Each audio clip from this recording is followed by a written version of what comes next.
नमस्कार दोस्तों, मैं वैभव त्रिपाठी आपका मैथ्स का मेंटर आप सभी का स्वागत करता हूं पीएचडी वर्ल्ड के इस ऑनलाइन प्लेटफॉर्म पे। तो जैसा कि आप लोग जान रहे हैं कि हम लोगों ने ऑनलाइन क्लासेस ऑलरेडी स्टार्ट किया हुआ है। तो उसमें मैथमेटिक्स में कोऑर्डिनेट ज्योमेट्री में आज हम तीसरे चैप्टर पे हैं अपने सर्कल। तो जो ऑलरेडी हमसे जुड़ चुके हैं उनको सीरियल वाइज वीडियोस लगातार मिल रहे हैं। तो जो हम लोग को नए देख रहे हैं वो अगर हम लोग इससे जुड़ना चाहते हैं, जानकारी प्राप्त करना चाहते हैं तो हमारे चैनल के प्लेलिस्ट में जाके आप सूरज सर के नोटिफिकेशन वीडियोस हैं उनको आप देख सकते हैं कि प्रोसेस क्या है, कैसे हमें जुड़ना है। तो कोऑर्डिनेट ज्योमेट्री में जैसा कि मैं अपने पिछले लेक्चर में बता चुका हूं कि उसमें टोटल आपके 7 चैप्टर हैं। 7 चैप्टर में 2 चैप्टर के लेक्चर ऑलरेडी मैं फिनिश कर चुका हूं। तो उसमें जो तीसरा चैप्टर है सर्कल, उसके बारे में आज मैं आपसे बात करूंगा। तो जो हमारा सर्कल चैप्टर है, ये चैप्टर के बारे में थोड़ा बताना चाहूंगा कि आपका जो पेपर है वो 2 से 3 क्वेश्चंस लगभग ये कंटेन करता है। इसके ये जो पूरा चैप्टर है ये बहुत कॉन्सेप्चुअल चैप्टर है और इसको पढ़ने में बहुत मजा आती है। और इसके पढ़ने का तरीका वही है जो पूरे कोऑर्डिनेट ज्योमेट्री पढ़ने का तरीका है। आपको आर्टिकल्स पढ़ते जाना है और आर्टिकल से रिलेटेड कुछ क्वेश्चंस कर लेने हैं ताकि आर्टिकल को कैसे अप्लाई करना है वो हम सीख जाएं। और मैक्सिमम से मैक्सिमम फॉर्मूला जो है आपको याद होना चाहिए, उसका कोई वैकल्पिक कोई उसका उपाय नहीं है। हाँ, इसमें एक चीज ये भी एक बहुत इंपॉर्टेंट होती है कि जैसे कि इसमें लोग क्या होता है कि प्रूफ के पीछे भागते हैं। जो पहली बार पढ़ते हैं उनके दिमाग में ये रहता है कि हमारी हर एक चीज का प्रूफ देखेंगे। देखिए, प्रूफ इंपॉर्टेंट होता है लेकिन आप जिस लेवल पे हैं उस पे आपको प्रूफ की बहुत आवश्यकता नहीं है। जिसकी प्रूफ की आवश्यकता है, जहां समझना पड़ेगा, उसको मैं खुद ही दूंगा। लेकिन जिसकी आवश्यकता नहीं है कि आप क्या करेंगे कि पहले तो मैं 2 बार बोर्ड को रफ करके आपका प्रूफ भरूंगा, उसके बाद आप आखिर में क्या कहूंगा कि आपको ये फॉर्मूला यूज करना है सीधे। तो क्वेश्चन में उस फॉर्मूले को अप्लाई कैसे करना है हमें ये सीखना है। बिल्कुल नहीं उस चीज के पीछे भागना है प्रूफ के। जहां आपको जरूरत होगी कि हाँ इसका प्रूफ जरूर चाहिए, वो मैं आपको खुद ही दूंगा। तो जैसा कि मैं पहले ही बता चुका हूं कि आप मेरे लिए काम कर रहे होंगे, मैं ये चीज अपेक्षा करता हूं। और जो हमें नए दर्शक हमारे जो देख रहे हैं वो हमारे क्लासेस को ज्वाइन करेंगे तो हमारी चीजों को जरूर फॉलो करें। मैंने कहा था एक फॉर्मूला की आपको कॉपी बनानी है जिसमें आपको डेली बेसिस पे जो भी आप वीडियोस देखेंगे उसमें जो भी इंपॉर्टेंट फॉर्मूले हैं, इंपॉर्टेंट सभी हैं, आप उसको लिखते जाएंगे, इससे आपकी प्रैक्टिस बन जाएगी। और मैंने एक ये भी कहा था कोऑर्डिनेट ज्योमेट्री के लास्ट तक पहुंचते पहुंचते मैं आपको एक सीट दे दूंगा, प्रिंटेड सीट रहेगी वो, जिसमें आपके कोऑर्डिनेट ज्योमेट्री के from coordinate system to hyperbola आपके सारे फॉर्मूला जिसमें सारे कंटेन होंगे। लेकिन वो मैं एकदम लास्ट में दूंगा, अभी दे दूंगा तो आप लोग नोट नहीं करेंगे और नोट नहीं करेंगे तो आप सीख नहीं सकते हैं। तो सीखना बहुत जरूरी है। तो बिना समय में कुछ बर्बाद किए हुए सीधे अपने चैप्टर की तरफ आता हूं। सबसे पहले बात आती है कि सर्कल होता क्या है, क्या इसकी डेफिनेशन क्या है। तो पहले हम लोग देखते हैं व्हाट इज सर्कल। तो देखिए, सर्कल क्या है कि एक ऐसे पॉइंट का लोकस है। जैसे कि मैंने पहले चैप्टर में लोकस के बारे में आपको बताया होगा, लोकस मतलब पाथ। तो ये ऐसे पॉइंट का लोकस है कि वो पॉइंट हमारा प्लेन में इस तरीके से मूव करेगा कि उसकी distance from a fixed point is always constant. क्या मतलब हुआ कि locus of A point which moves in a plane in such a way that its distance from a fixed point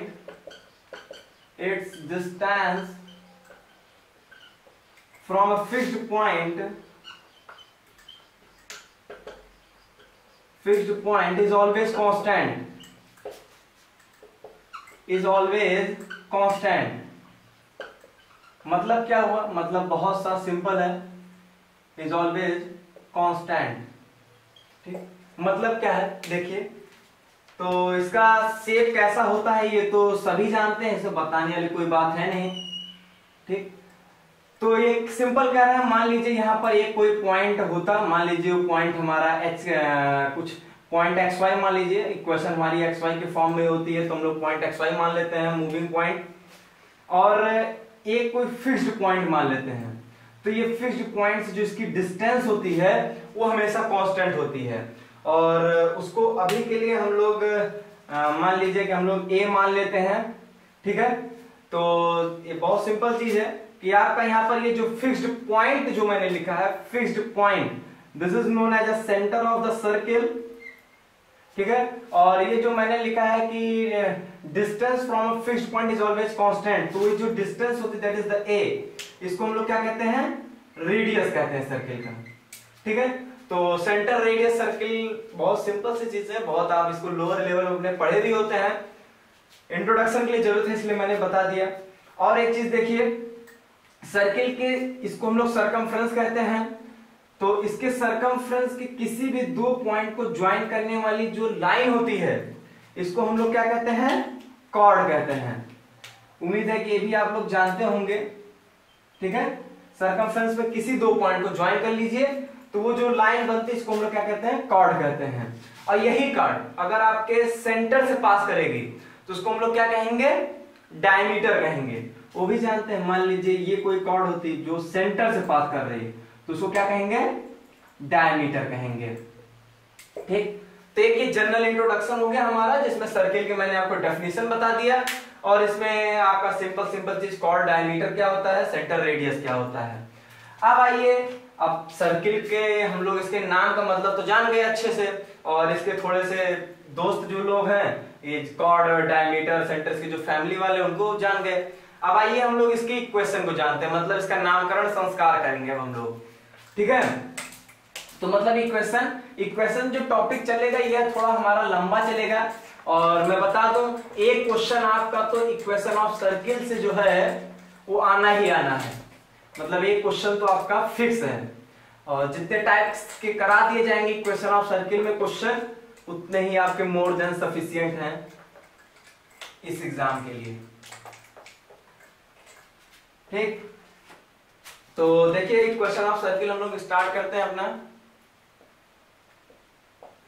equation of circle. पहले बहुत छोटी सी चीज start करते हैं, ठीक है। अभी जो मैंने डेफिनेशन बोली है उसी बेसिस पे, अभी मैंने क्या कहा था कि जैसे कि ये हमारा रहा सर्किल, ठीक, और सेंटर जो है मैं एच के मान ले रहा हूं, ठीक है। सेंटर मैं बताया था ना, सेंटर है तो सेंटर एच के मान लीजिए, वो जो पॉइंट है उसको एक्स वाई मान लीजिए, ठीक। पॉइंट एक्स वाई था, रेडियस हम लोग ए मान लेते हैं।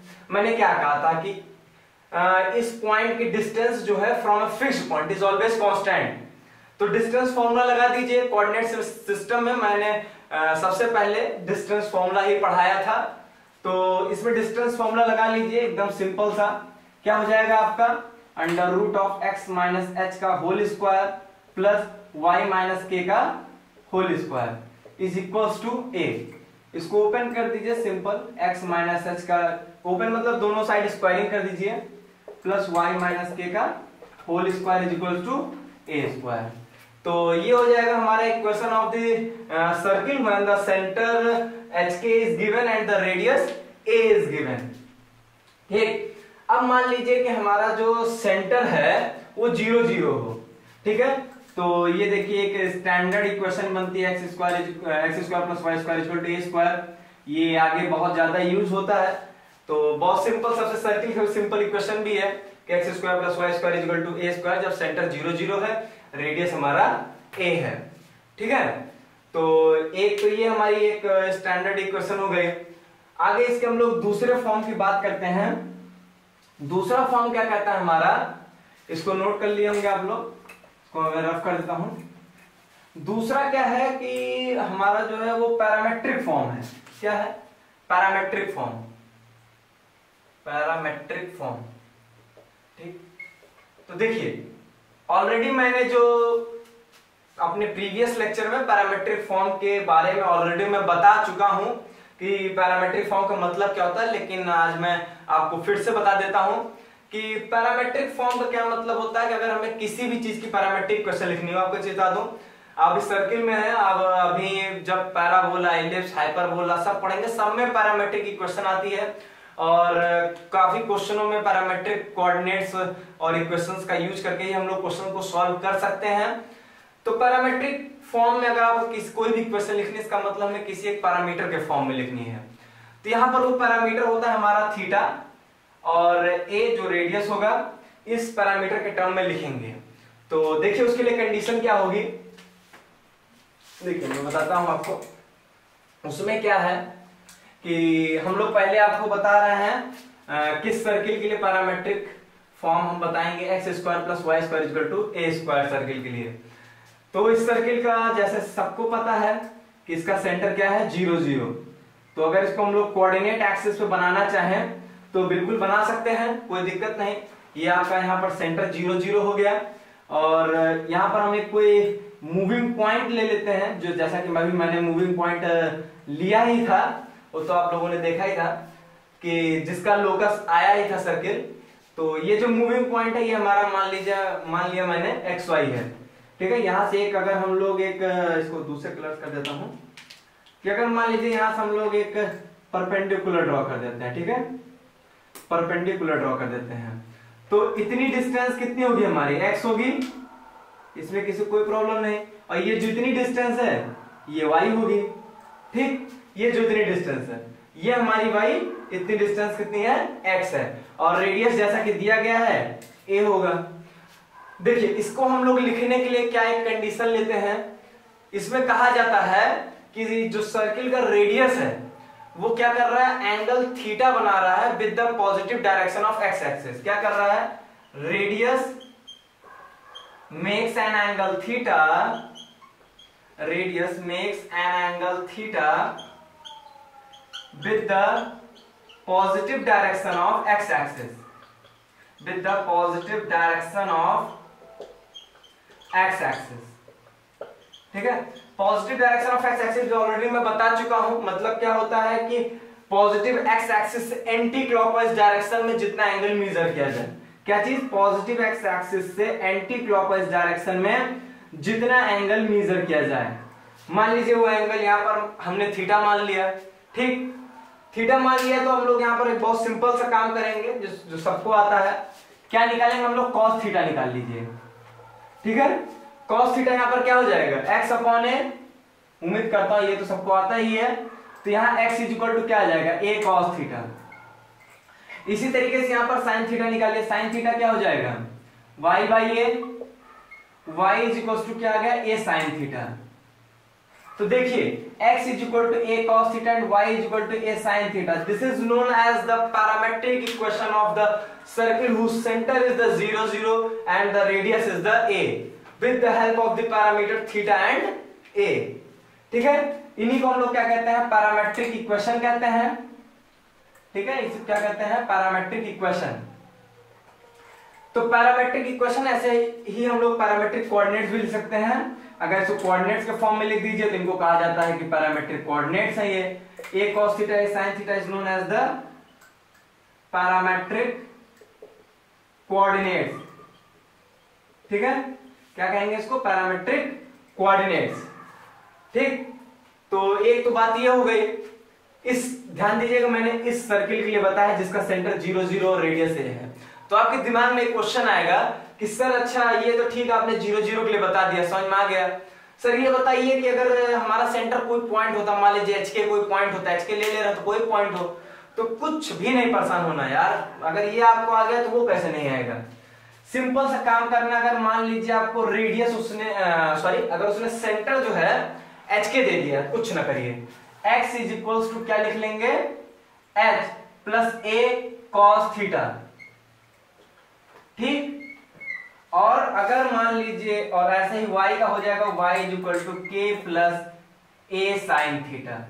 This is the parametric equation when the centre is the H के, ठीक है। इसको मैं हरे के उसमें कर दे रहा हूं, हरे बॉक्स में, ठीक। इसको जो आपका parametric equation when the centre is the H के, ठीक, ये हो गया। इसका ये हमारा होगा क्या, पैरामेट्रिक इक्वेशन। ऐसे ही पैरामेट्रिक कोऑर्डिनेट्स भी लिख देंगे हम लोग, सिंपल कुछ नहीं, h प्लस ए कॉस थीटा और k प्लस ए साइन थीटा। ऐसे ही सिंपल हम लोग पैरामेट्रिक कोऑर्डिनेट्स भी लिख सकते हैं। तो ये हुआ हमारा पैरामेट्रिक फॉर्म में इक्वेशन।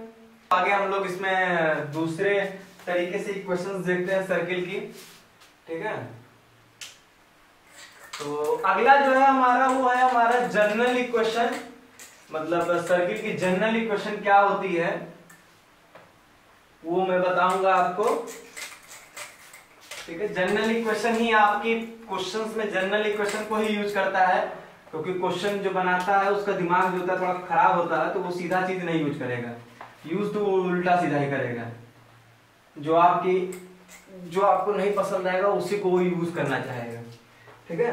तो जनरल इक्वेशन क्या होता है देखिएगा, general equation of circle, general equation of circle, general equation देखिए क्या होता है, सिंपल है, x square plus y square plus twice of g x plus twice of f y plus c is equal to 0, ठीक। इसमें दो तीन चीजें याद रखिएगा। एक मैं क्या बता रहा हूं, पहली बात तो राइट हैंड साइड 0 है, इसमें इस चीज को ध्यान रखिएगा।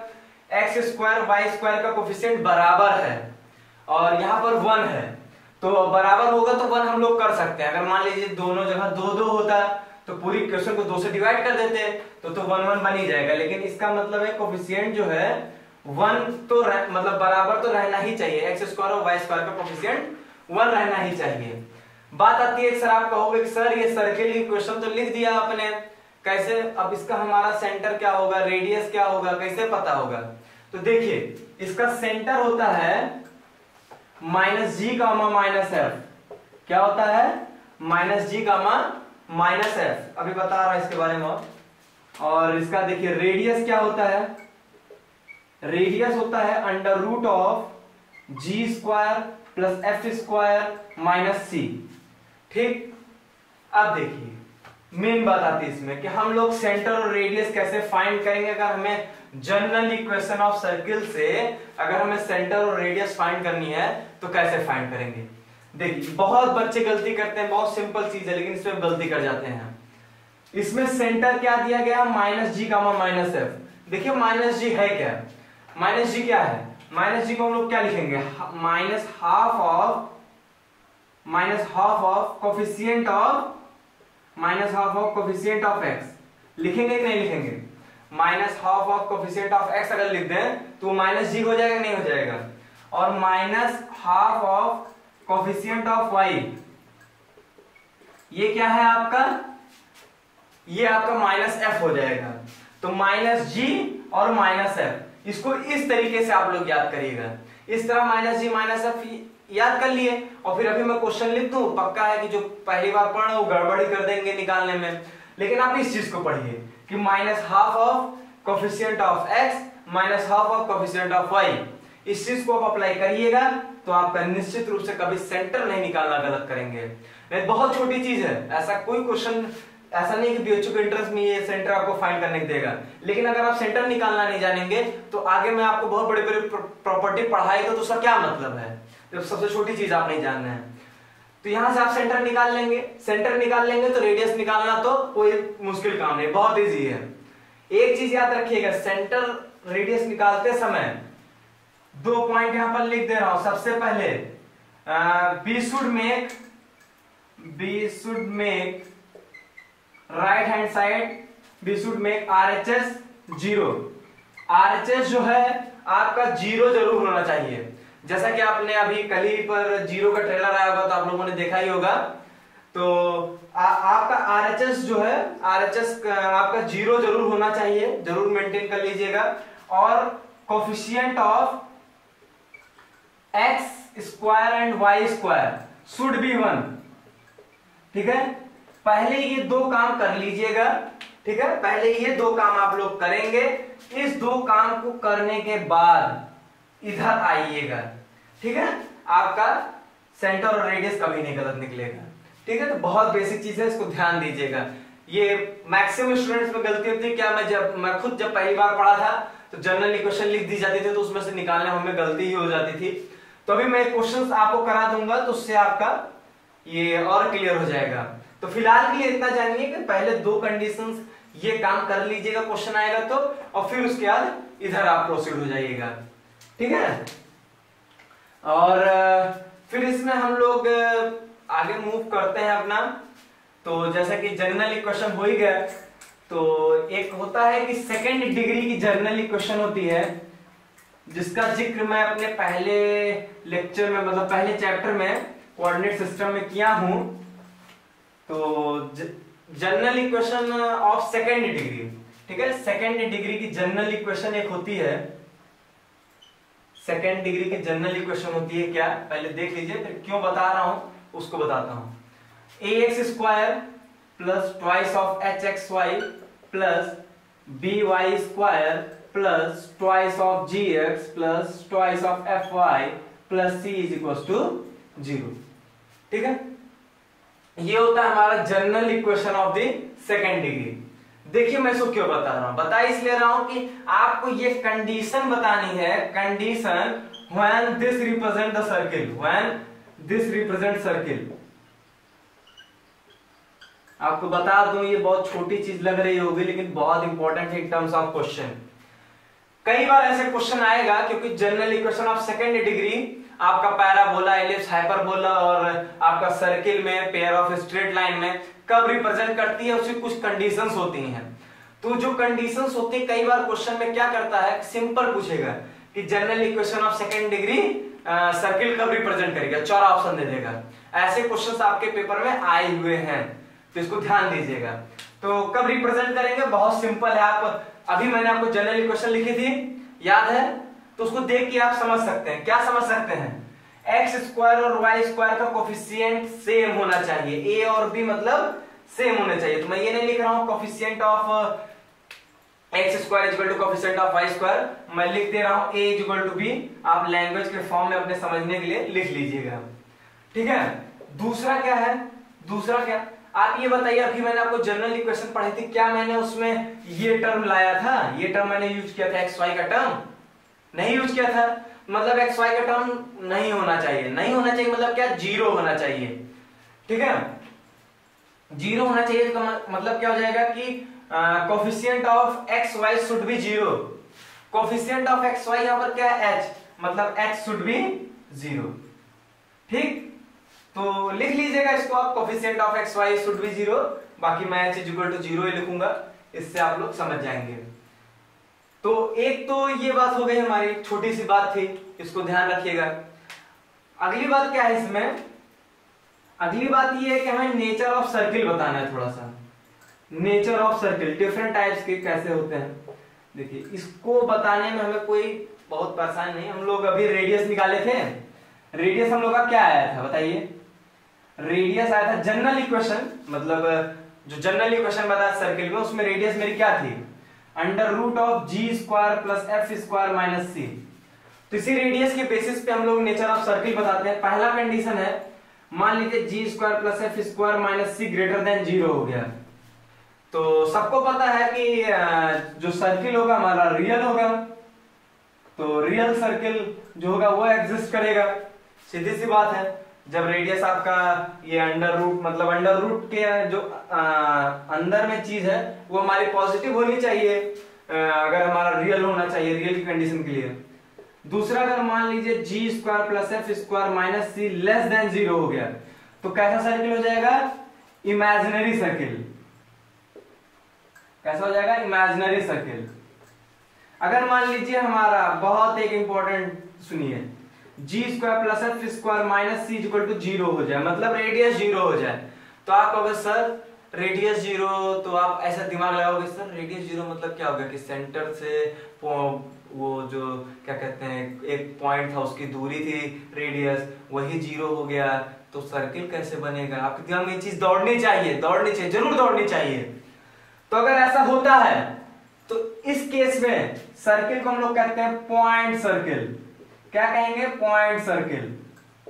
ठीक है, इसको ध्यान रखिएगा, क्या कहते हैं, पॉइंट ही होता है वो जनरली, लेकिन उसको हम लोग क्या कहते हैं, पॉइंट सर्किल कहते हैं। ठीक है, पॉइंट सर्किल। तो ये हो गया हमारा नेचर ऑफ सर्किल। और इसमें एक और बात होती है, तो उसको मैं एक पोर्शन मिटा देता हूं। नेचर ऑफ सर्किल आप लोग नोट कर चुके होंगे, सब छोटी छोटी बातें हैं लेकिन ध्यान देने वाली हैं। छोटी चीजें आती हैं तभी बड़ी चीजें आप सीख सकते हो। आपको मैं अभी सेंटर रेडियस बताता ही ना, सीधे टेंजेंट की इक्वेशन लिखवा दूंगा तो उसको कोई मतलब नहीं होगा पढ़ने का आपसे। बाकी बात सही है कि टेंजेंट नॉर्मल की प्रॉपर्टीज उससे सबसे क्वेश्चंस आते हैं, वो सब ठीक है, लेकिन स्टार्टिंग में बेस बनाना जरूरी है। बेस बनाएंगे नहीं तो घर थोड़ा खड़ा रहेगा। अब भले ऊपर बढ़िया शीशे का बंगला जैसा एकदम पूरा बनवा लीजिए, लेकिन नीचे का बेस ही नहीं रहेगा तो कहाँ घर खड़ा होगा। वही चीज है। तो देखिए इसमें एक बात आती है कंसेंट्रिक सर्किल्स। कंसेंट्रिक सर्किल्स अगर आप लोग पढ़ाई करते होंगे तो जरूर मैं बता रहा हूं कि आप कंसेंट्रिक का वर्ड यूज सुने होंगे, आपके फिजिक्स में भी यूज होता है, फिजिक्स में मेनली यूज होता है, बाकी मैथ्स में भी यूज होता है।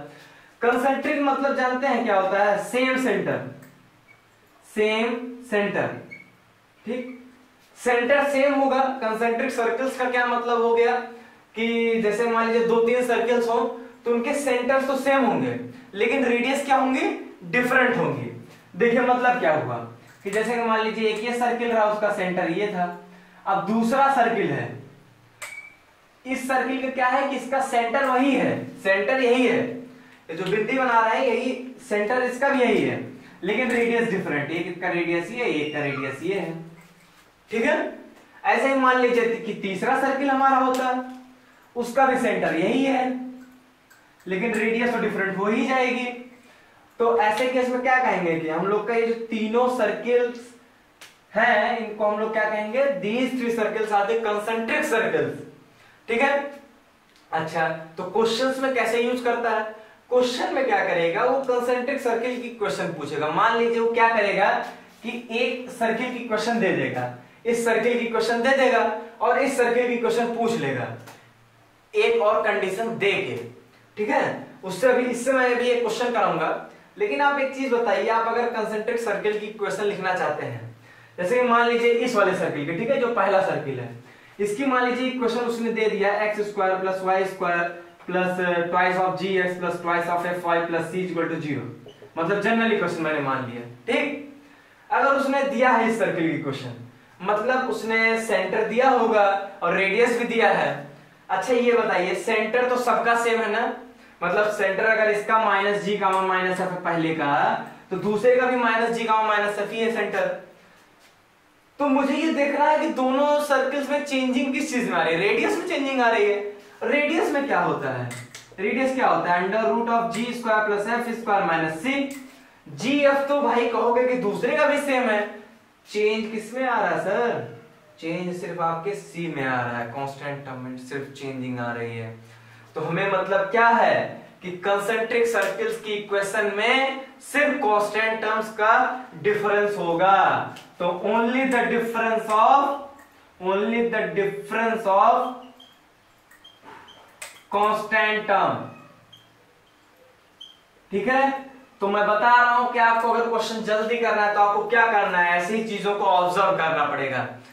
तो आपको क्या करना है? Only the difference of the constant term है, तो आपको अगर मान लीजिए एक सर्किल की क्वेश्चन उसने लिख के दे दिया, तो दूसरे सर्किल की क्वेश्चन में आपको कोई दिमाग में लगाना, सिंपल पूरी इक्वेशन छापिए as it is, simple constant terms में डिफर कर दीजिए। कांस्टेंट टर्म में मान लीजिए -4 लिखा रहा होगा, जैसे पूरी इक्वेशन आई होगी और फिर कांस्टेंट टर्म लिखा होगा -4 = 0। अभी एक क्वेश्चन कराऊंगा उससे और समझ में आ जाएगा, लेकिन पहले देख लीजिए।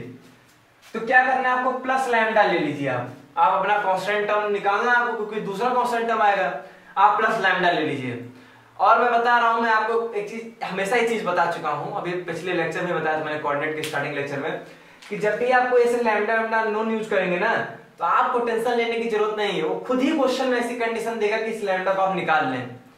तो जनरली यही कंडीशन दे देंगे कि दे दिए कि ये सर्किल किसी एक पॉइंट से पास करता है, किसी पॉइंट से पास करता है, तो वो पॉइंट इस इक्वेशन में सेटिस्फाई करेगी तो लैम्डा की वैल्यू आ जाएगी। तो कैसे होगा उसको भी मैं क्वेश्चन के थ्रू आपको दिखा देता हूं। तो अब हम लोग क्वेश्चन ही कर लेते हैं। एक अभी तो इक्वेशन ऑफ सर्किल नहीं खत्म हुआ, लेकिन एक स्टेप तो हम लोग खत्म कर ही चुके हैं, ठीक है। बहुत बेसिक चीज, बहुत बेसिक हम लोग खत्म किए। अब इसके आगे हम लोग लेवल बढ़ाएंगे, लेकिन पहले कुछ क्वेश्चंस कर लेते हैं, उसका लेवल बढ़ाते हैं, ठीक है। लेवल बढ़ते बढ़ते हम लोग बहुत आगे तक बढ़ेंगे और BHU तक जरूर पहुंचेंगे हम लोग।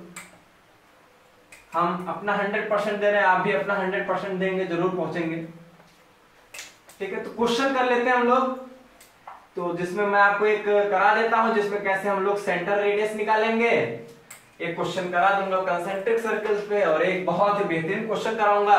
उम्मीद करूंगा कि इसका रिजल्ट अगर आप लोग याद कर लेंगे तो बहुत अच्छी बात रहेगी। तो 3 क्वेश्चंस कराऊंगा, ठीक है। तो आपके 3 क्वेश्चंस मैं कराता हूं। पहला क्वेश्चन क्या है आपका? पहला क्वेश्चन आपका कहता है सेंटर रेडियस फाइंड करना है, ठीक है। क्या फाइंड करना है? Centre radius. तो सर्किल की क्वेश्चन उसमें जनरल इक्वेशन दी है, क्या दी है? 2x² + 2y² is equal to 3x - 5y + 7, ठीक। Find the radius and the centre, sorry centre and radius बोलिए, सेंटर एंड रेडियस, ठीक। देखिए मैंने आपको बताया था, यहां पर लिखा था, कहां पर लिखा था? यहां पर याद करें, 2 पॉइंट लिखा था। पहला लिखा था मैंने कि पहली बात तो ये सेम होना चाहिए या 1 के बराबर होना चाहिए। सेम क्या 1 होना चाहिए? तो सेम है तो 1 तो बना सकते हैं, 2 से डिवाइड कर देंगे पूरी क्वेश्चन को 1 बन जाएगा, इसकी प्रॉब्लम नहीं है। पहला काम ये करिए कि इसके आरएचएस को 0 बनाइए। कहा था मैंने ना आरएचएस का 0 आपको बनाना है, ठीक है। 21 दिसंबर को 0 देख लीजिएगा थोड़ा एंटरटेनमेंट के लिए। -3x + 5y - 7 = 0, ठीक। आरएचएस को मैंने 0 बना दिया और 2 से डिवाइड कर दीजिए ताकि x² y² के कोफिशिएंट्स 1 भी बन जाए आपके। तो x² + y² - 3/2x + 5/2y - 7/2। इसको लिखने में किसी को कोई प्रॉब्लम नहीं होनी चाहिए सर, बहुत छोटी सी चीज है, ठीक है। बात रही, हमने कहा था, फिर आप आइए, जैसा मैंने लिखा था -½ ऑफ कोफिशिएंट ऑफ x। क्या दिक्कत है यार? -½ ऑफ कोफिशिएंट ऑफ x क्या है? -3/2। ये क्या हो जाएगा? 3/4।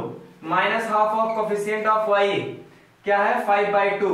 क्या हो जाएगा? -5/4। ये हो गया, हमारा सेंटर निकल आया। अब सेंटर आ गया आपके पास, तो रेडियस क्या होता है? g² + f² - c। g² + f² - c। तो उसको मुझे सॉल्व करने की जरूरत नहीं है, इतना आप लोग खुद भी कर सकते हैं। मैथमेटिक्स में सबसे बड़ी चीज होती है प्रैक्टिस, ठीक है। तो क्वेश्चन का मैं हर एक क्वेश्चन का आपको आखिर तक आंसर लिख के दूं तो जान लीजिए मैं आपको खुद का नुकसान करा रहा हूं, आपका नुकसान मैं अपने हाथ से कर रहा हूं। कहीं पर भी सॉल्विंग की कोई चीज है तो वीडियो को पॉज करिए और आप तुरंत पहले तुरंत आप इसको क्या करिए, पहले आप खुद से कैलकुलेशन ट्राई करिए। अगर मैंने आगे किया है तो ठीक है, और नहीं तो फिर अपने कैलकुलेशन पे तो विश्वास रखिए, क्योंकि पेपर में आपको कैलकुलेशन स्वयं ही करनी पड़ेगी, ठीक है। तो जैसा कि ये तो हमारा लाइव वीडियो है तो इसमें तो आप वीडियो पॉज करेंगे नहीं, आप देखते जाइए। और इसके बाद हम लोग अपने सेकंड क्वेश्चन पे आते हैं, जो अभी मैंने कंसेंट्रिक सर्किल की बात की थी कि बहुत सिंपल सा छोटा सा क्वेश्चन हो गया है।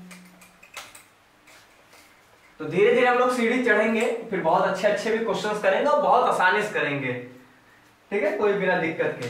कहता है कि इक्वेशन ऑफ दिस सर्किल हमें find the equation of this circle concentric with the circle. एक सर्किल की इक्वेशन दिया उसने, कहा है इस सर्किल के साथ कंसेंट्रिक है। कंसेंट्रिक मतलब क्या हुआ कि दोनों सर्किल का सेंटर जो है वो क्या है? सेम है, ठीक है।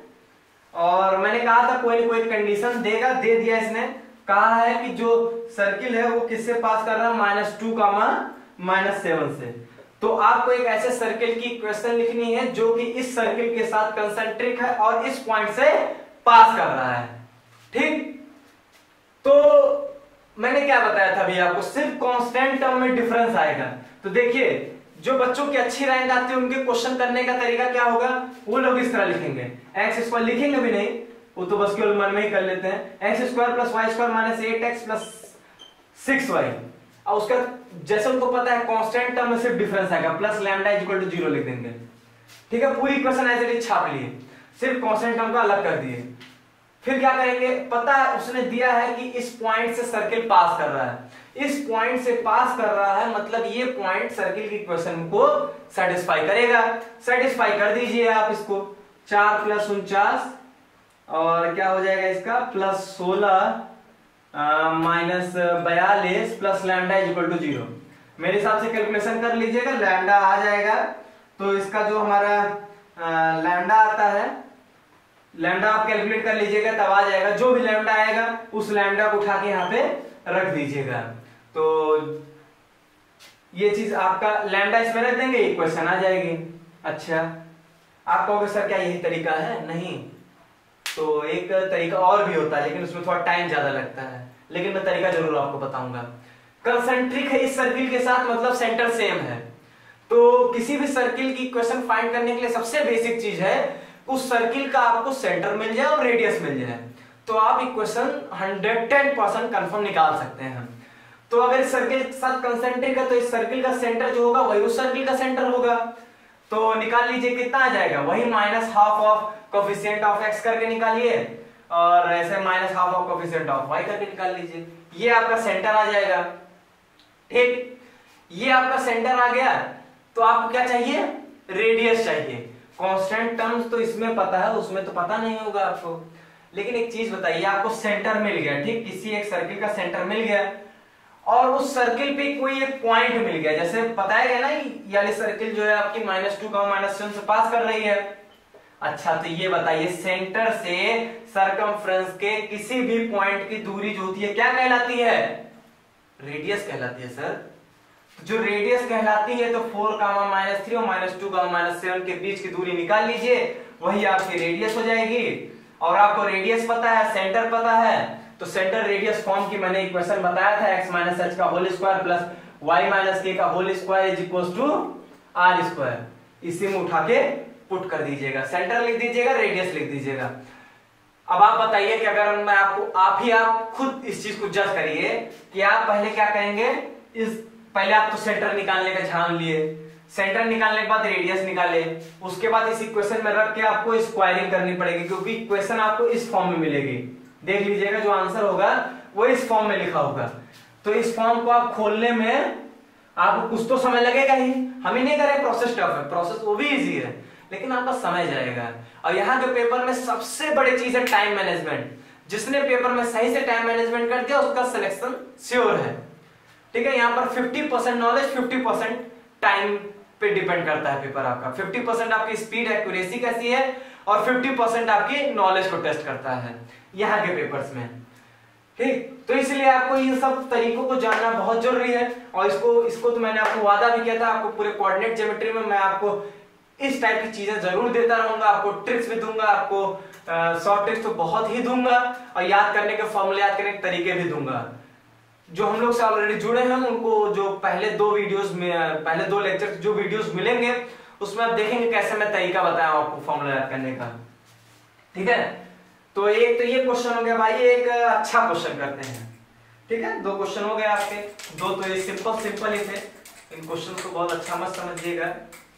एक कंसेंट्रिक वाला तो आने के चांसेस होते हैं, लेकिन सेंटर रेडियस फाइंड करने के लिए आपको कभी नहीं पेपर मिलेगा, एक चीज जान लीजिएगा। तो तीसरा क्वेश्चन देखिए, बढ़िया क्वेश्चन है, और मैं ये चाहूंगा कि अगर आप इसका रिजल्ट याद रखेंगे तो आपके लिए बहुत ही बेनिफिट हो सकता है, और नहीं भी याद आता तो कोई सा दिक्कत नहीं है, याद जब अच्छी बात है। कहता है कि आपको find the area of an equilateral triangle. क्या फाइंड करना है? Area of equilateral triangle. ठीक है, area of equilateral triangle find करना है, जो कि इंस्क्राइब्ड है, मतलब सर्किल के अंदर है, इंस्क्राइब्ड इन द सर्किल। कौन सा सर्किल है? जनरल इक्वेशन सर्किल लिखा है, कोई बहुत स्पेशल काम नहीं है। 2gx + 2fy + c = 0।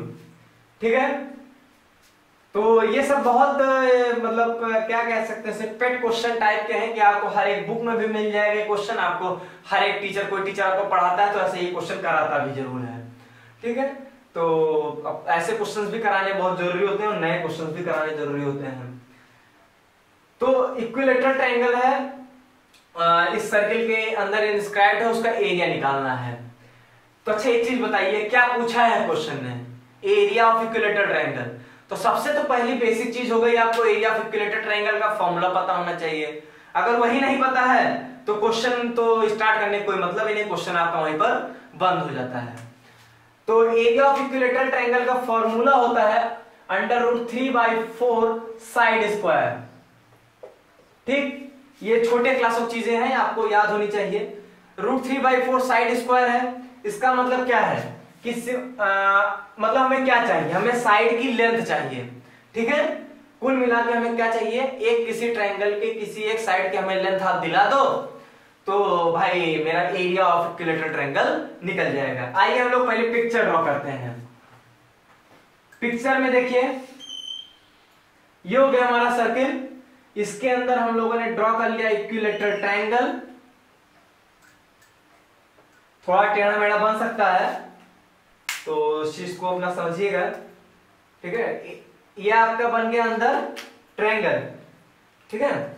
अब देखिए यहां पर मान लीजिए इसका सेंटर होगा, सेंटर से ये जो दूरी होगी ये आपकी रेडियस ही होगी, वर्टेक्स से जो दूरी है ये आपका तो रेडियस ही होगा, सीधी सी बात, इतना तो आप समझते ही हैं, ठीक। और इक्विलैटरल ट्रायंगल में हर एक एंगल 60 डिग्री होता है, ये नॉलेज आपको होनी चाहिए, और हर एक साइड इक्वल होती है, इसकी नॉलेज, इतनी नॉलेज आपको होनी चाहिए। ये आपका पूरा एंगल कितना है, 60 डिग्री है, तो ये कितना होगा, 30 डिग्री होगा सर। अब हम लोग क्या करते हैं कि यहां से एक परपेंडिकुलर ड्रॉ कर लेते हैं, ठीक है। एक परपेंडिकुलर ड्रॉ कर लिया हम लोगों ने, ठीक। एक परपेंडिकुलर ड्रॉ कर लिया हम लोगों ने, तो ये हमारा रेडियस है। रेडियस आपका कितना होगा ये आपको पता ही है, थोड़ा हम लोग इसमें नेमिंग कर लेते हैं, ओ ए बी कर लेते हैं इसको, और यहाँ पर एम लिख लेते हैं, ठीक है। नेमिंग हो गई थोड़ी। ओ इज द रेडियस, ये सबको पता है। ये 30 डिग्री है, ये 90 डिग्री है। 30 90 कितना हो गया, 120, और एक ट्रायंगल में 180 डिग्री होता है, तो ये एंगल कितना हो जाएगा, 60 डिग्री। ये एंगल स्पेशली वो है, मतलब ये वाला जो एंगल है आपका कितना हो गया, 60 डिग्री हो गया, ठीक है। इस एंगल को हम लोग एंगल ए मान लें अगर, तो 60 डिग्री है, ठीक। अब हम लोग क्या निकालते हैं, साइन 60 निकालते हैं, ठीक है। साइन 60 क्या हो जाएगा, परपेंडिकुलर एम अपॉन हाइपोटेन्यूज ओ ए, ठीक है। एम क्या आ जाएगा, देखिए ओ ए इंटू साइन 60, साइन 60 कितना होता है, √3/2, √3/2 ओ ए, ठीक है। ओ ए रेडियस है, ये जान ही रहे हैं, तो बहुत सिंपल चीज है। एम आ गया तो ए बी क्या है आपका, ये परपेंडिकुलर है तो ये मिड पॉइंट है, तो ए बी क्या हो जाएगा, ट्वाइस ऑफ एम आ जाएगा। अगर ए बी आ गया आपका, a b equal to twice of m, मतलब √3 ओ ए, √3 ओ ए हो गया, तो ए बी आ गया। ए बी आपकी, ए बी मतलब लेंथ, मतलब साइड की, ट्रायंगल की साइड की लेंथ आ गई, तो एरिया निकालने में क्या दिक्कत है, √3/4 साइड स्क्वायर कर दीजिए, 3 ओ ए का स्क्वायर, तो क्या हो जाएगा 3√3/4, और साइड स्क्वायर मतलब रेडियस का स्क्वायर, तो क्या हो जाएगा g² + f² - c, यही होता है हमारा एरिया आ जाती है। बहुत, तो ये हमारा एरिया आ गया इसमें, ठीक है, 3√3/4 g² + f² - c, ठीक। तो ये हम लोगों ने 3 अच्छे क्वेश्चंस इसमें कर लिए, ठीक है। तो इसका, इसी का मैं कह रहा था कि आपको रिजल्ट याद हो जाए तो अच्छी चीज है, नहीं तो प्रोसेस तो जरूर याद रहे आपको। क्वेश्चंस आ जाते हैं, आए हुए क्वेश्चंस है, मैंने कहा ना पेट क्वेश्चन टाइप के, मतलब कि इधर उधर कहीं ना कहीं आपको मिल जाएगा, ये किसी भी बुक में देख लीजिए मिल जाएगा, कोई भी टीचर पढ़ाएगा ये चैप्टर तो आपको ये क्वेश्चन जरूर कराता है, ठीक है। तो अब इसमें हमारा जो अगला है, अगला क्या है हमारा, diametric form of the circle है। क्या है, diametric form of the circle. नाम से मत डरिएगा, अभी मैं इसके बारे में बता रहा हूं तो आपको बहुत ही इजी चीज लगेगी।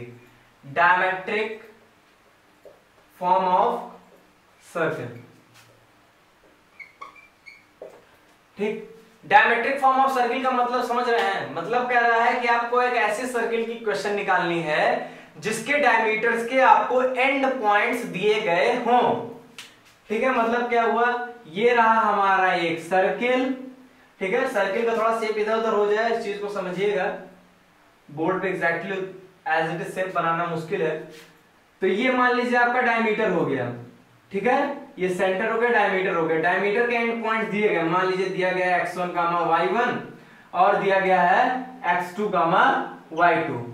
पॉइंट को कुछ मान लीजिए, a मान लीजिए, b मान लीजिए, ठीक है।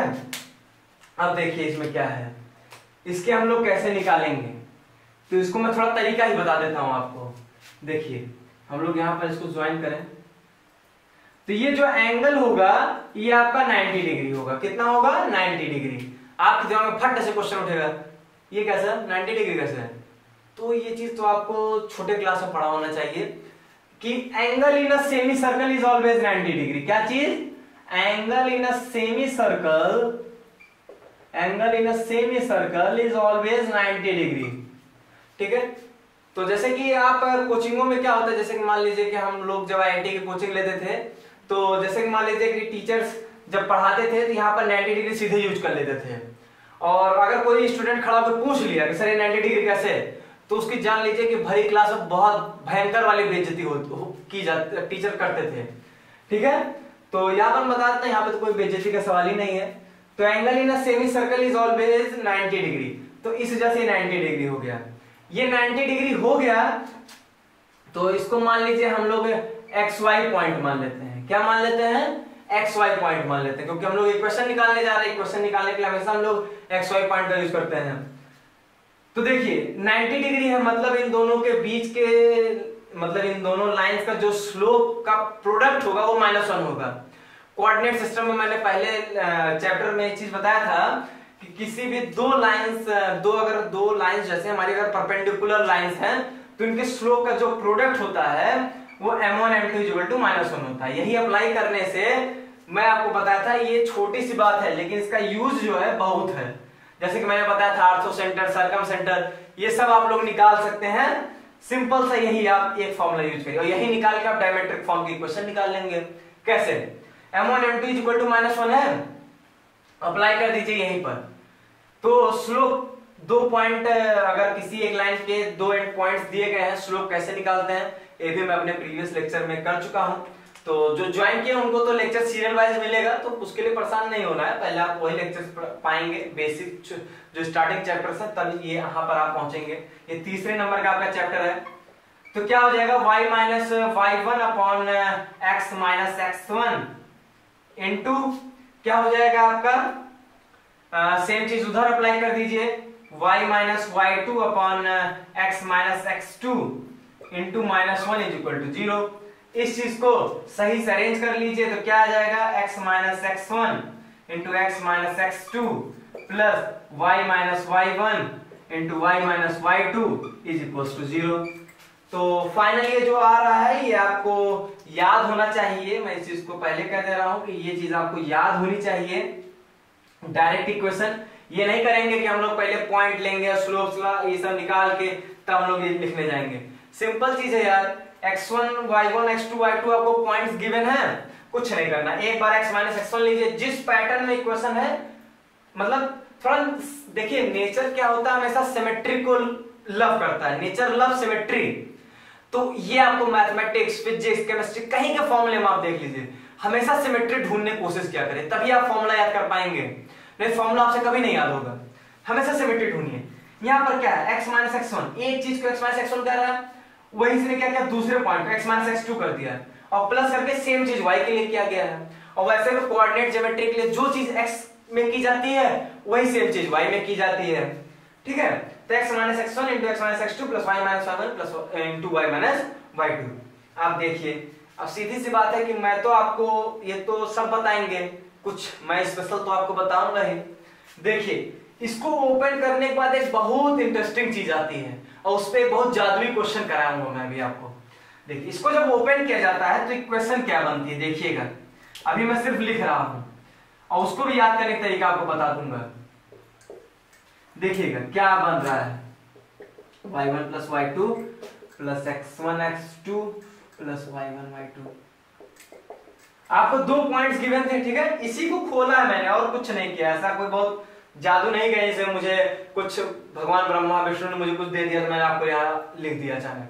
बस इसी को खोल के लिखा गया। ये क्या लिखा गया? x square plus y square minus x into x1 plus x2। x1 plus x2 क्या है? देखिए दोनों मतलब दोनों एंड्स के x कोऑर्डिनेट का सम। ठीक, सही सुनिएगा, दोनों के x कोऑर्डिनेट का, दोनों एंड पॉइंट्स के x कोऑर्डिनेट का सम। यहां पर क्या है? दोनों एंड पॉइंट्स के y कोऑर्डिनेट का सम। और यहां पर क्या है? उन्हीं का इनटू और यहां पर उनका इनटू। तो इसको याद करना बहुत आसान है। सर्किल की इक्वेशन आप जब लिखेंगे कि डायमीटर के एंड पॉइंट दिए गए हैं तो x square plus y square, तो हर एक सर्किल की इक्वेशन में होता है minus x into x1 plus x2 minus y into y1 plus y2 plus x1 x2 plus y1 y2। तो इस चीज को ऐसे याद कर लीजिएगा।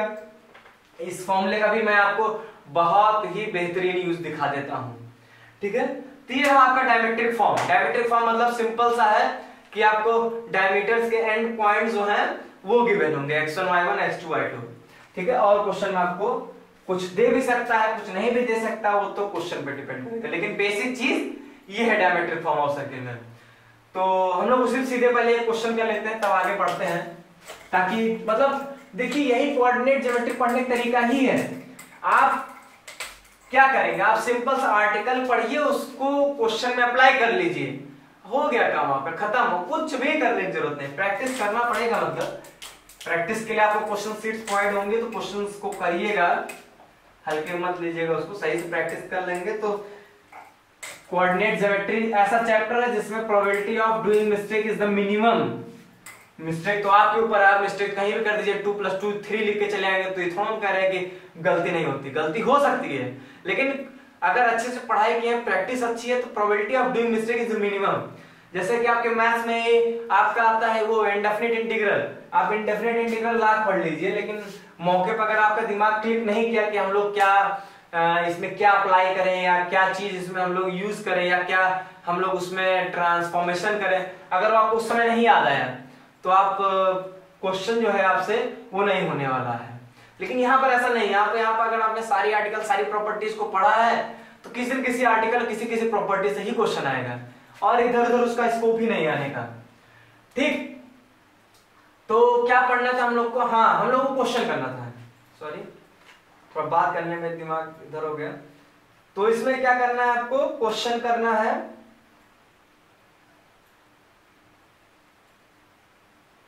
डायमेट्रिक फॉर्म में। देखिए क्वेश्चन क्या है आपका, क्वेश्चन ये है, क्वेश्चन उसमें उसने ये कहा है कि एक इक्वेशन है x square plus 2x square plus 2x plus x square plus 2x plus 1 equal to 0, ठीक। देखिए क्या है, उसने ये कहा है कि एक आपको एक ऐसी सर्किल की इक्वेशन लिखनी है जिसके डायमीटर्स के जो एंड पॉइंट्स हैं, ठीक है। क्वेश्चन सुन लीजिए, लिखूंगा नहीं। एक सर्किल है, एक सर्किल के डायमीटर्स के जो एंड पॉइंट है, एंड पॉइंट के जो एक्स कोऑर्डिनेट हैं, एक्स कोऑर्डिनेट मान लीजिए, एक्स कोऑर्डिनेट को हम x1 x2 मान लें, तो x1 x2 are the roots of this equation. क्या हुआ कि डायमीटर के एंड पॉइंट्स के जो एक्स कोऑर्डिनेट्स हैं वो इस इक्वेशन के रूट्स हैं, ठीक है, इस इक्वेशन के हैं, ठीक। और जो आपके y कोऑर्डिनेट्स हैं, y कोऑर्डिनेट्स वो किसके रूट्स हैं, आर द रूट्स ऑफ। तो जो मैं क्वेश्चन ले रहा हूं मैं रैंडम ही क्वेश्चन ले रहा हूं, क्योंकि जो क्वेश्चन मैंने मोबाइल में मतलब रखा था वो डिलीट हो गया, शायद इरेज हो गया। तो मैं आपको यहाँ पे क्या कहते हैं एक जनरल मतलब इक्वेशन अपने आप से ले रहा हूँ, तो कोशिश करता हूँ गलत नहीं होगा। आप यहाँ पर ऐसा करिए कि 3 ले लीजिए, ठीक है, 3 ले लीजिए, और यहाँ पर क्या करिए एक्स स्क्वायर प्लस कोई एक बना लेते हैं हम लोग इक्वेशन, 4x प्लस 2 कर लेते हैं इज इक्वल टू 0, ठीक। ये मतलब x1 मतलब जो डायमीटर्स के एंड पॉइंट्स के जो x कोऑर्डिनेट्स है वो इसके रूट्स हैं और जो y कोऑर्डिनेट्स हैं वो इसके रूट्स हैं, ठीक है। अब कहता है कि सर आप बताइए इक्वेशन ऑफ सर्किल क्या है। क्वेश्चन कितना मतलब बेहतरीन क्वेश्चन है, आप देखिए क्वेश्चन की मतलब क्वेश्चन कितना बेहतरीन क्वेश्चन है। क्वेश्चन में उसने क्या किया, आपको सिंपल क्या आपने उसने क्या किया, उसने दिया है x कोऑर्डिनेट y कोऑर्डिनेट, लेकिन बहुत छुपे रुस्तम तरीके से दिया। उसने क्या किया x1 y1 और x2 y2, ठीक है, ये डायमीटर्स के एंड पॉइंट थे, उसने दिया, लेकिन क्या दिया कि x1 x2 are the roots of this equation and y1 y2 are the roots of this equation. तो यहां पर जो मैंने अभी आपको लास्ट में एक इक्वेशन लिखी थी, मैंने कहा था ओपन करके लिखेंगे, उसी से ये हम लोग निकाल सकते हैं क्वेश्चन। अगर ये चीज आपको नहीं पता है तो ये क्वेश्चन आपसे नहीं होगा, ये डैम श्योर मैं कह रहा हूं। देखिए इस क्वेश्चन में सब बताया, देखिए इस फॉर्म में क्या है, this is the sum of roots, this is the sum of root, this is the product of root, this is the product of root. समझ में आया कि नहीं आया? x1 and x2 are this roots, हमें एक बार x1 प्लस x2 चाहिए, एक बार x1 x2 चाहिए। तो क्या आप इस इक्वेशन में अगर x1 प्लस x2 नहीं निकाल सकते हैं या इसमें x1 x2 नहीं निकाल सकते हैं? Sum of roots product of roots निकालना क्या दिक्कत है? सम ऑफ रूट्स क्या होता है माइनस b बाई ए, तो क्या हो जाएगा माइनस 3 बाई 1, और प्रोडक्ट ऑफ रूट क्या होता है c by A, that is the 1, उठा के रख दीजिए। सेम चीज क्या हम लोग y1 प्लस y2 यहां से नहीं निकाल सकते हैं कि y1 y2 नहीं निकाल सकते, minus b by A minus 4 minus और c by A that is the 2, उठा के एक एक चीजों को रख दीजिए, माइनस 3 1 माइनस 4 2, यहां पर पुट कर दीजिए, इक्वेशन आ गई आपकी। मतलब क्वेश्चन जो ये लिखा जाएगा, ये मैं आपको बता रहा हूं, जो बुक्स में क्वेश्चन लिखा रहता है, पेपर में लिखाएगा 3 से 4 लाइन में क्वेश्चन लिखेगा आपको, और आंसर आप एक लाइन में लिख सकते हैं, लेकिन आपको इस चीज की नॉलेज होनी चाहिए। तो मैं जो चीज बता रहा हूं फालतू नहीं बता रहा हूं, उसकी इंपॉर्टेंस है, उसकी इंपॉर्टेंस मैं यहाँ पे आपको प्रूव भी कर दे रहा हूं। ठीक, तो ये रहा हमारा डायमेट्रिक फॉर्म के लिए इतना।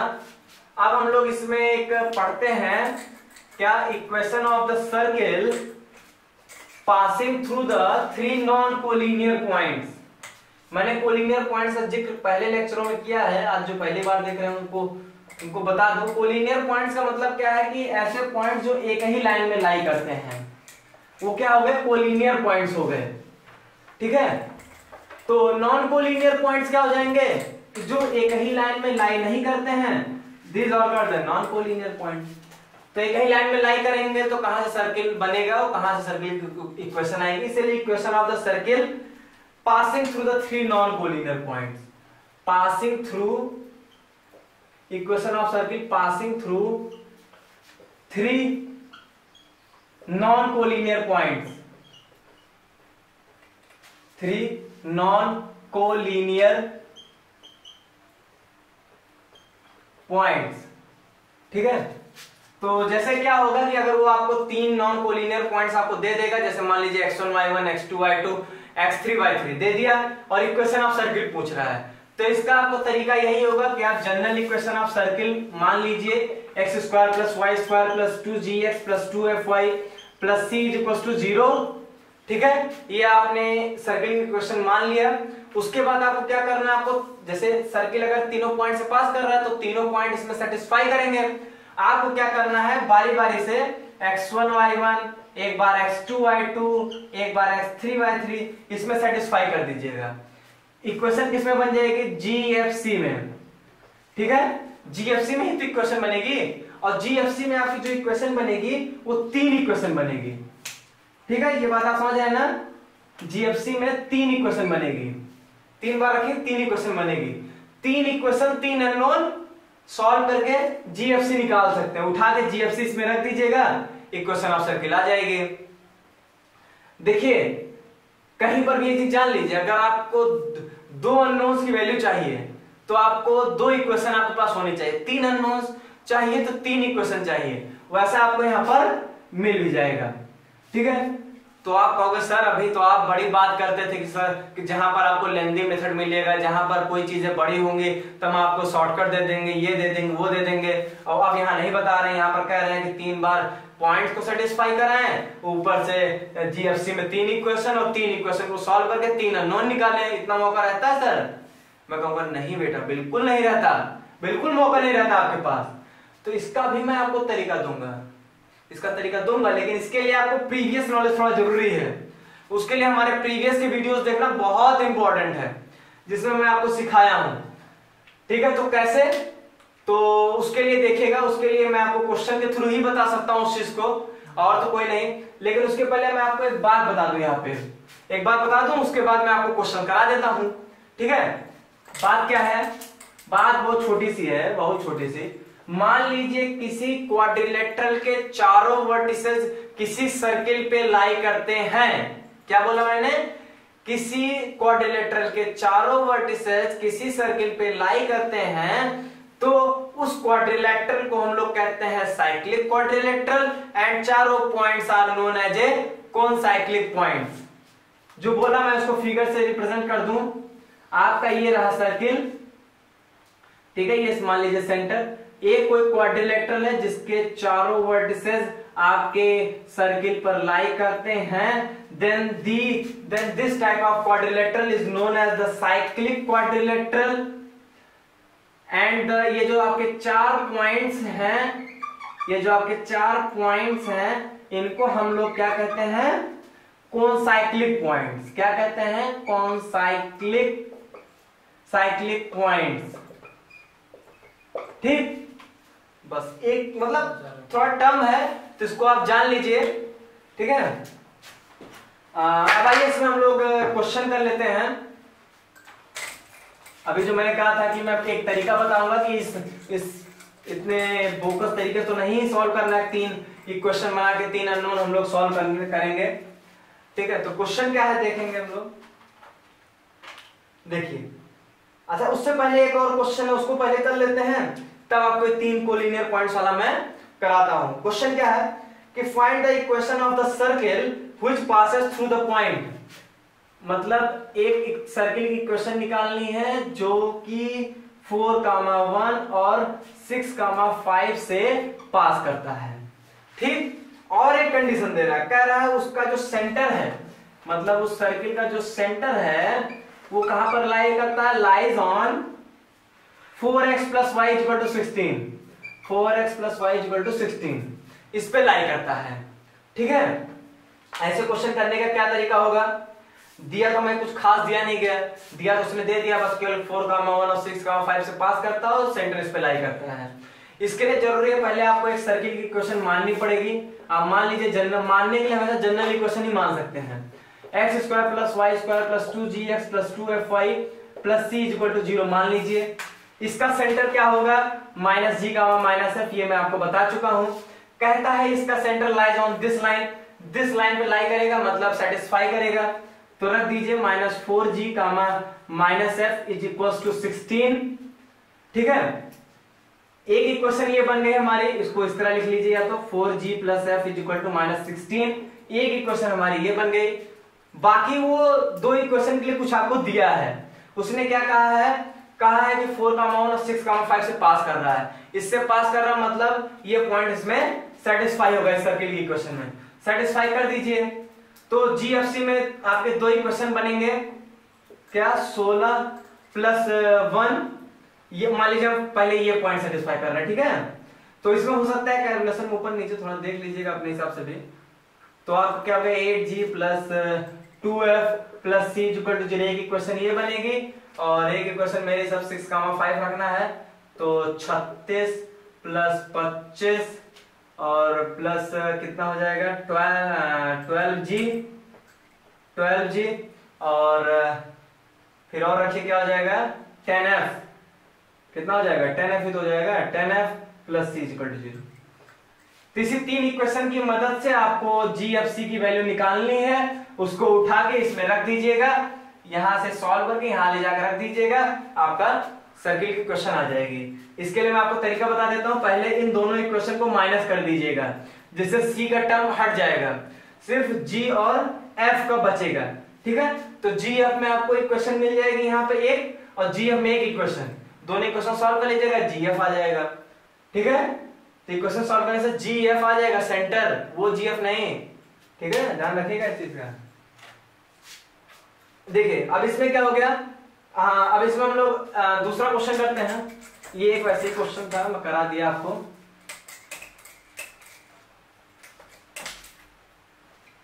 ठीक है। तो अगला क्वेश्चन वही है हमारा, 3 नॉन कोलिनियर पॉइंट से पास कर रहा है सर्किल। तो उसकी इक्वेशन लिखने का जो दूसरा तरीका आप बताने वाले, पहला तरीका तो मैंने ऑलरेडी एक्सप्लेन तो कर ही दिया है आपको, ठीक है। क्या है देखिए, क्वेश्चन कहता है आपका कि find the equation of the circle passing through the 3 non collinear points. और वो पॉइंट्स क्या है? 1,1, 2, -1 और 3 गामा 2, ठीक है, इन 3 पॉइंट से पास कर रहा है सर्किल हमारा। ठीक, अगर हमारा इन 3 पॉइंट से पास कर रहा है, देखिए इसमें हम लोग जो इसमें दूसरा आपको तरीका बताने हैं क्या है वो, देखिए 3 नॉन कोलिनियर पॉइंट्स हैं तो इनसे एक ट्रायंगल बन सकता है। इस चीज से आप लोग राजी है ना? तो देखिए ट्रायंगल बना लीजिए। ठीक, क्वेश्चन तो एकदम मैं चेंज ही कर दूंगा, देखिएगा 2 गामा -1 और यहां क्या हो गया 3 गामा 2, हम लोग इससे बना सकते हैं।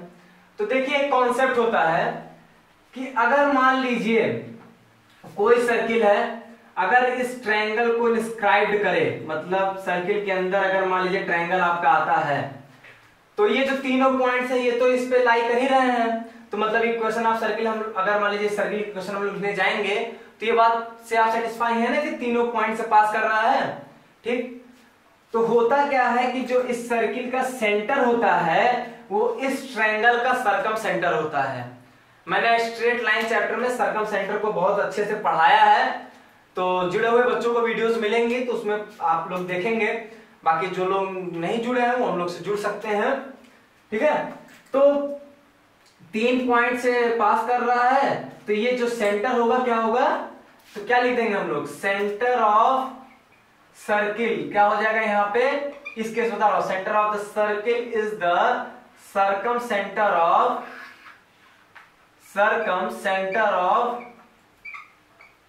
द ट्रायंगल, इस ट्रायंगल का सर्कम सेंटर हो जाएगा। और इस सेंटर से, इस सर्कम सेंटर से किसी भी वर्टेक्स की दूरी क्या हो जाएगी, वो तो सीधी सी बात है रेडियस ही होगी, उसमें कोई दिक्कत है नहीं भाई। अगर आपको सेंटर पता चल रहा है तो सेंटर से वर्टेक्स की दूरी क्या होगी, रेडियस ही होगी, उसमें तो कोई दिक्कत है ही नहीं। तो 3 ना बना के मैं एक ही बनाता हूं। ठीक है, तो जैसे कि मैंने कहा ये आपका सर्कम सेंटर है। सर्कम सेंटर क्या होता है, तो सर्कम सेंटर जो होता है ये मैं बता चुका हूं, लेकिन एक बार मैं यहाँ पर रिपीट करूंगा थोड़ा सा। सर्कम सेंटर जो होता है वो हमारे ट्रायंगल की जो साइड्स होती हैं, ट्रायंगल के साइड्स के परपेंडिकुलर बाइसेक्टर्स का पॉइंट ऑफ इंटरसेक्शन होता है। क्या होता है, ट्रायंगल्स के साइड्स के परपेंडिकुलर बाइसेक्टर का पॉइंट ऑफ इंटरसेक्शन। ठीक, इसका मतलब हमें ये पॉइंट पता करना है। ये पॉइंट हम लोग कैसे पता कर सकते हैं, इसका मैंने 2 मेथड बताया था, मतलब सर्कम सेंटर फाइंड करने का 2 मेथड मैंने बताया था आपको। तो दोनों मेथड यहाँ पर एक्सप्लेन करके टाइम नहीं मुझे वेस्ट करना हो, तो पुरानी वीडियो से आप जानेंगे ही। एक मेथड मैं आपको यहाँ पे बता देता हूँ। जैसे ये राइट बाइसेक्टर है, बाइसेक्टर मतलब क्या होता है, 2 बराबर भागों में बांट दिया। अगर ये लाइन बाइसेक्टर लाइन है तो मतलब इस लाइन ने इस लाइन को 2 बराबर भागों में बांट दिया, मतलब this point is the mid point. 2 + 3 5/2 और -1 + 2 2 - 1 1/2। ठीक, ये पॉइंट आ गया हमारा। इस पॉइंट को जो हम लोग को निकालना है उसको अल्फा बीटा मान लीजिए, and this line is perpendicular to this line, then slope of this into slope of this is equal to -1। तो क्या हो जाएगा, beta -1/2 upon alpha -5/2 into slope of this line. निकाल लीजिए कितना आ जाएगा, मेरे हिसाब से 3/1 आएगा। देख लीजिएगा कैलकुलेशन, कैलकुलेशन ऐसा नहीं जो मैं कैलकुलेशन कर रहा हूं सही ही है, तो कैलकुलेशन आप नहीं देखिएगा। एक इक्वेशन ऐसे बन जाएगी, एक इक्वेशन क्या करिएगा, यहां का मिड पॉइंट निकाल लीजिए। क्या आ जाएगा, 3 + 1 4/2 2 2 + 1 3/2, ये मिड पॉइंट आ गया। सेम चीज यहां पर अप्लाई करिए, दिस लाइन का स्लोप इनटू दिस लाइन का स्लोप इज इक्वल टू -1। तो क्या हो जाएगा, beta minus 3/2 upon alpha -2 into इस लाइन का स्लोप निकाल लीजिए 1/2 आ जाएगा मेरे हिसाब से, और इज इक्वल टू -1। तो इसको सॉल्व करेंगे, ये अल्फा बीटा में आपकी इक्वेशन आ जाएगी। बताइए, अल्फा बीटा में आपकी इक्वेशन आ जाएगी, कोई दिक्कत इसमें? अल्फा बीटा में 2 इक्वेशन बनेंगी। अल्फा बीटा की 2 इक्वेशन से आप अल्फा बीटा निकाल सकते हैं, कोई प्रॉब्लम नहीं होगी उसमें। ठीक है, अल्फा बीटा 2 इक्वेशन को सॉल्व करके अल्फा बीटा निकाल लेंगे, मतलब सर्कम सेंटर निकल आएगा। सर्कम सेंटर निकल आया, मान लीजिए सर्कम सेंटर आता है, मान रहा हूं मैं, ऐसा आएगा नहीं, मान लीजिए अल्फा बीटा जो है सॉल्व करके कुछ भी आ जाए, मान लीजिए 1,2 आ गया। ठीक, तो 1,2 से 1 1 की दूरी निकाल लीजिए, वही रेडियस होगा, वो सब में सेम भी होगा, चाहे इस वर्टेक्स से निकालिए, चाहे इस वर्टेक्स से निकालिए, चाहे इस वर्टेक्स से निकालिए, सबसे सेम होगा। ठीक है। वो डिस्टेंस निकाल लीजिएगा डिस्टेंस फॉर्मूला से। जैसे कि मान लीजिए 1 2 की मैं 1 1 से निकाल देता हूं तो कितना आ जाएगा, मेरे हिसाब से 1 आ जाएगा हिसाब से। एक तो एग्जैक्ट पहली बात तो ये नहीं है, मैं पहले बताता हूँ ये गलत है, ये चीज नहीं आएगा, मैं एज्यूम कर रहा हूँ। तो 1 - 1 का होल स्क्वायर प्लस क्या हो जाएगा ये 2 - 1 का होल स्क्वायर। तो जहां तक इसमें तो 1 आ जा रहा है रेडियस, तो ऐसे कोई दिक्कत नहीं है। तो आपको सेंटर मिल गया, रेडियस मिल गया। x - h का whole square plus y - k का whole square is equal to a square. यहाँ पर सेंटर रखिए h और k, यहाँ पर रेडियस रखिए, आपको इक्वेशन आ गई। कोई दिक्कत नहीं, आपको 3 GFC में 3 इक्वेशन निकालने के, उसको सॉल्व करने की कोई दिक्कत नहीं। इसी आसान मेथड से सर्कमसेंटर की नॉलेज से आप लोग कर सकते हैं। तो हम लोग अपने लाइव लेक्चर का जो ये सेशन है, तो ये चैप्टर ऐसा नहीं चैप्टर इस पॉइंट पे एंड होता है। चैप्टर के हम लोग एक लेवल पे क्वेश्चन ऑफ सर्किल के एक लेवल तक आए हैं। तो हम लोग अपने ये जो लाइव लेक्चर का जो ये सेशन है यहीं पर हम लोग खत्म करते हैं। तो जैसा कि हमारे डायरेक्टर आशुतोष सर बता रहे हैं कि लगभग 1 घंटे 10 मिनट का हो चुका है। तो हम लोग यहाँ पर इस चीज को बाइंड अप करते हैं। तो हम लोगों से जो ऑलरेडी स्टूडेंट्स हमारे जुड़े हुए हैं वो लोग तो लेक्चर्स अपने पा ही रहे हैं, तो वो अपने फीडबैक हमें कमेंट में जरूर बताएं उनको लेक्चर्स कैसे लग रहे हैं। अभी तक आपको जितने सर के लेक्चर मिल चुके हैं, जितने उनको आप बताएं आपको लेक्चर्स कैसे मिल रहे हैं, आपकी प्रॉब्लम दूर हो रही नहीं दूर हो रही है। और जो अभी हम लोग से नहीं जुड़ पाए हैं किसी भी वजह से, तो वो हम लोग के नोटिफिकेशंस के वीडियोस को देखें। उसमें जो भी आपको क्यूरी हो उसके लिए आप जो उसमें कॉन्टेक्ट नंबर प्रोवाइड किया गया है आप उससे क्यूरी करके पता भी कर सकते हैं। और भी हमारे डेमो लेक्चर्स केमिस्ट्री के, फिजिक्स में आशुतोष सर के वेक्टर का और केमिस्ट्री में शशांक सर का डेमो लेक्चर पड़ा है, उसको आप देख सकते हैं। तो आप हमसे जुड़िए, जरूर जुड़िए। और इसी के साथ मैं अपनी इस चीज को बाइंड अप करता हूं। बहुत बहुत धन्यवाद।